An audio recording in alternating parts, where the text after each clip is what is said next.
Negosyo o kalayaan, bayan o sarili, pumili ka!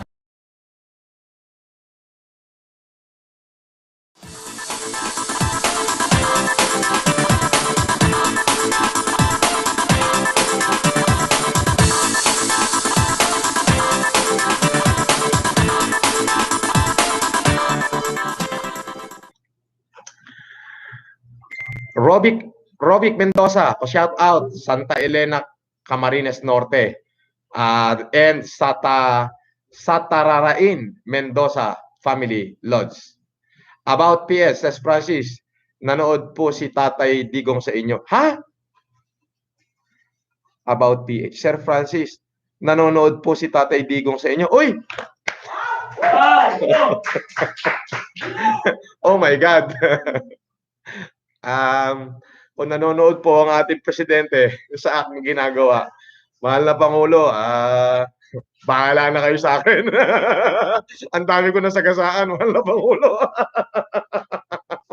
Ako pinagtutulong-tulungan na eh. Pero ito lamang po ang aking kapamaraanan, mahal na Pangulo, para matulungan ang ating mamamayan, siyempre at ang ating gobyerno. Nanonood ko po sa tama ba yung nabasa ko? Baka mali. Ayan. Idol nanonood. Sir Francis, nanonood po ang mahal na Pangulo. My God. Sabi niya. Ay, yun po. Yun po, mahal na Pangulo. Bahala na kayo. Presidente ng Pilipinas yun, nanonood eh. Nahiya tuloy ako. Okay lang yan, boss. Totoong tao rin ang presidente. Ayan nga eh. Ayan nga eh. Teka muna, ayusin ko muna yung mukha ko. Oy, bakit ikaw ba panoorin ng Pangulo, hindi ka kikiligin? Sira ka pala eh. Diba? Ikaw para kang bali. Ako lang, nanonood din naman ako sa kanya. Ang pinanood ko yung mask niya, yung sinuot niya mask, nagmumura siya, nalaglag yung mask niya. Nakakatawa ako ng tawa. Alam niyo po, kung nanonood man po yung ating mahal na Pangulo, ay bahala na ho kayo sa akin, Mr. President. Alam niyo, ako hindi ko alam kung anong gagawin ko. Ang lalaking tao ho, yung pinagtutulong-tulungan nila ako. Pero okay lamang po yan. Kasi wala naman ho ko intensyong makapanakit ng tao. Ang intensyon ko lang ho sa unang araw ay alam ko na agad na napakahirap ho ng ating pinagdalabanan. Napakahirap ho ng pinagdadaanan ng ating republika, ng ating bayan. At sabi ko nga ho, unang-una na ako nakipagtalo sa mga kaibigan ko. Yung mga kaibigan ko, yung mga businessman. Bago ko sinimulan yung challenge, nag-away-away na ho kami. Dahil yung iba ho sa kanila ay, alam niyo na, iba-iba ho yung ideolohiya. Iba-iba ho yung prinsipyo. Pero ang hamon ko ho sa kanila ay wag na tayong maging magkakaibigan kung hindi kayo tutulong, sabi ko. Kuda kayo ng kuda, wala naman kayong pakialam, hindi nga kayo tumulong kahit ano. So, sa madalit sabi ho, ay nagsitulong po sila. So, na-encourage ko po sila. Marami hong mga nagsitulong. Kasi ito ho yung alam kong paraan para makatulong din sa lipunan. Ngayon, kung darating man ho yung panahon na ako'y pupunahin ko yung inyong ginawa, may masasabi po akong ako'y may ginawa. Kaya may karapatan po akong pumuna. Pero wala naman ho akong nakitang kamalian. Kumbaga, lahat naman ho ay maganda. Kaya ho, nagdesisyon ako sa sarili ko na willing ho akong mag-all out. As in, all out po talaga, mahal na Pangulo. All out po talaga. As in, ngayon pong parating na Lunes, Martes, Merkules, Huwebes, Sabado, Linggo, ay panibagong tone-toneladang bigas na naman po yung aking pamamahagi. At least po ito, hindi na kukurakot. Mahirap pong ibulsa kasi bigas. Biruin mo yung halagang 2,000 50 kilos yung bubuhati, kaya mahirap pong nakawin. Bigas ho kasi so hindi ho pera. Bigas ho. Binabati ko ang ating mahal na Pangulo dyan sa Malacanang, nanonood daw ho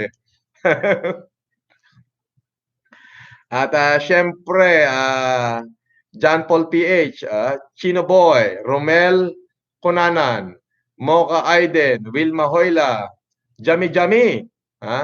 So yun po. Kaya po ako nag-vlog ngayon para batiin ko lahat ng ating subscriber. Kung hindi po ako nagkakamali, ang ating pong YouTube channel ay may kulang-kulang 700,000 subscriber within the period of 2 weeks. At ang ating pong Facebook, kung yun hong intindihin si Facebook, nasa 15 milyon ho yung aking followers, bigla ho nilang nilockdown yung aking page. Galit sila sa page ko. Galit sila sa page ko. Ito. Global Viral Channel. Good evening, Sir FLM. God bless. God bless din po. Hello, Sir Francis. Pa-shout out po from Davao City. Sobrang idol po namin kayo. Sana po makaabot yung tulong nyo dito sa Davao at sa Digos City. Sana po mabasa nyo ito. God bless, sir. Meron ho akong gustong i-challenge dyan sa Davao. Ito yung magiting na lalaki to. Pero hindi ko pa kasi ito nakaharap ng personal. Pero ang pagkakaalam ko, yung magaling daw na lalaki yan. Ang hirap namang i-challenge. Kaya ang challenge ko na lang, Yama, is yung mga kaibigan ko. Bakit kung gusto nyo, baka mamaya magpadala na 10 trucks yun. Ha? Baka mamaya kung magpadala na 10 trucks. O eto, kasi magiting daw na lalaki to.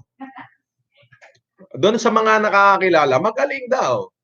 Itong taong to hindi ko mahusgan. Lahat ng aking narinig dito na may pagbibigay din. Ha?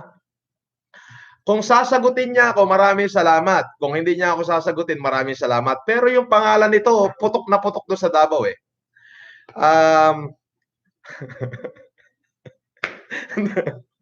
Ayokong banggitin to, pero may pandemic tayo ngayon. Bahala ka, partner, kung sasagutin mo. Nelson Sala. Yeah! Nelson Tata Sala. Sina-challenge kita, isang truck na bigas, pamigay mo dyan sa mahihirap daw, sumarting Digos. Digos Davao. Kung sumagot ka, salamat. Kung hindi, salamat din. Hindi tayo personal na magkakilala, pero naririnig ko, marami nagsasabi ng iyong kabutihan. So, Nelson Tata Sala, sina-challenge kita, isang truck na bigas, dyan sa mahihirap na bayan ng Digos. O, ayan po, mga taga-Digos, ha? Sabi niya, Prince John Ray Apasible. Hello, Sir Francis. Pa-shout out po from Davao City.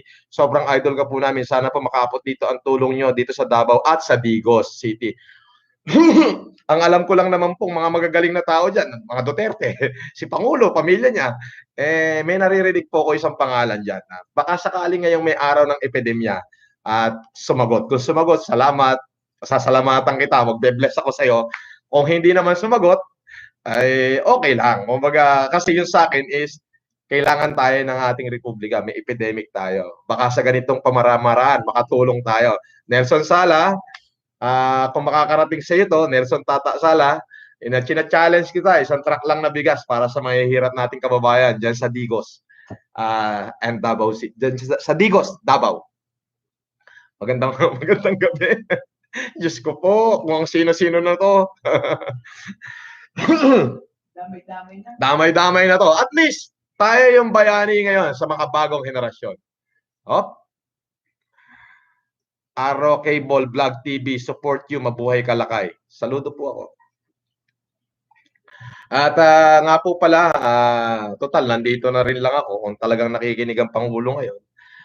Mahal na Pangulo, kami pong magkakaibigan, especially yung aking best friend, si Bernard, ay willing po kaming mag-all out para matulungan ng ating gobyerno sa ganitong pamamaraan. Opo. At sana po at nananalangin kami na sana matapos na po itong ating pinagdadaanan. Kami po ay simpleng mamumuhunan lang na marunong lang pong kumita. At yun nga po, dito man lang sa ganito ay mapairamdam namin na ang hirap pong maggobyerno. Totoo yan, napakahirap pong maggobyerno. Ito lang ang ginagawa namin ay napakahirap na. Ano pa kaya yung maggobyerno ka? Kaya wag po kayong panghinaan ng loob, Mr. President. We got you. At any cost. Pero ayoko pong gusto ko lamang po ng pribadong buhay. Yun lamang po ang aming gusto. Pribadong buhay. At matutulong po kami kahit sa maliit na munti naming nakakayanan. Ayun lang po. Kaya po kami, all out kami dito sa ating epidemic.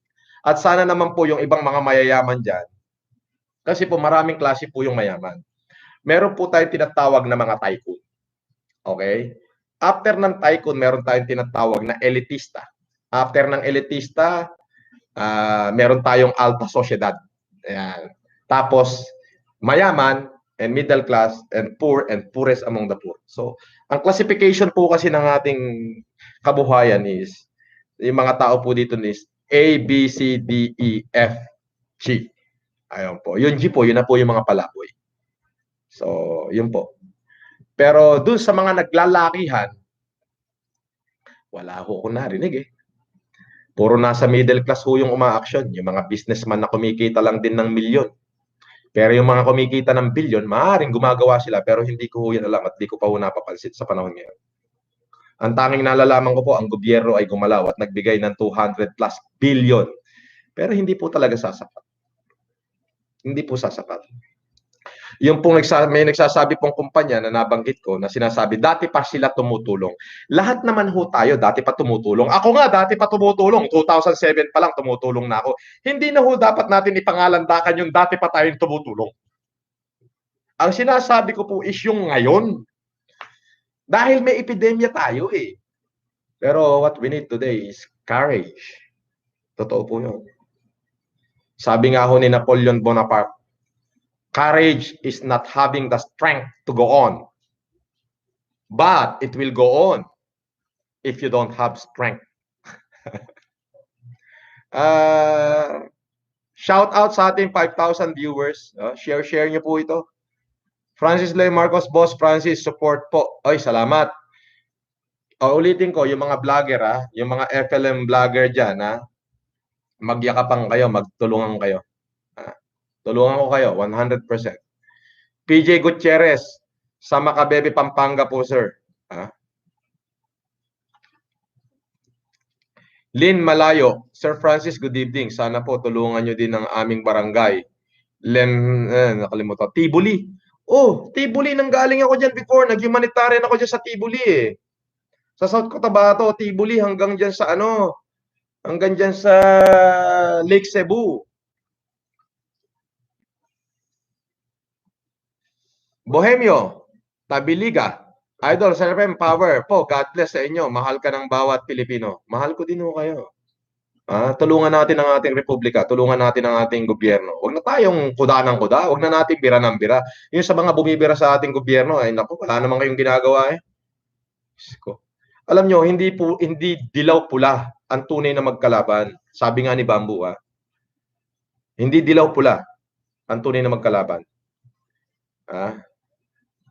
Alam niyo po kasi ganito po yan mga kaibigan.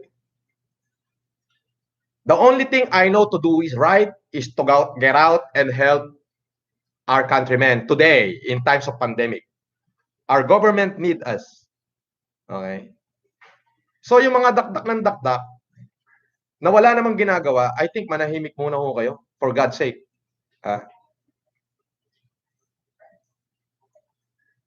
Marami ho kasing tumutulong, may tutulong, pakitang tao. Kasi po ito yan eh. Pag tumulong ka ng bukal sa puso mo, bubuksan ng Diyos ang durungawan ng langit ng grasya sa tahanan mo. But yung pagtulong mo, if political ambition, greediness, enter the equation, it can never be right. Para doon sa mga nakaposisyon na hanggang ngayon kumukuda pa rin, kinukudaan pa yung Pangulo, I think you better resign out of delikadesa. Delikadesa, what does that mean? What does that mean? It went out a long time ago. Nabasa ko lang yan Credit doon sa nagsulat. Hindi sa akin yan. Nabasa ko lang. Credit doon sa nagsulat. Ang galing eh. Ang galing na sabi niya eh. Ang pagtulong, tumulong ka. Pero doon sa pagtulong mo, biglang pumasok na political ambition and then greediness enter the equation, it can never be right. And the only thing to do para doon sa mga nakaupo, nakuda ng kuda, resign out of delikadesa. What is delikadesa? It went out a long time ago. So yun.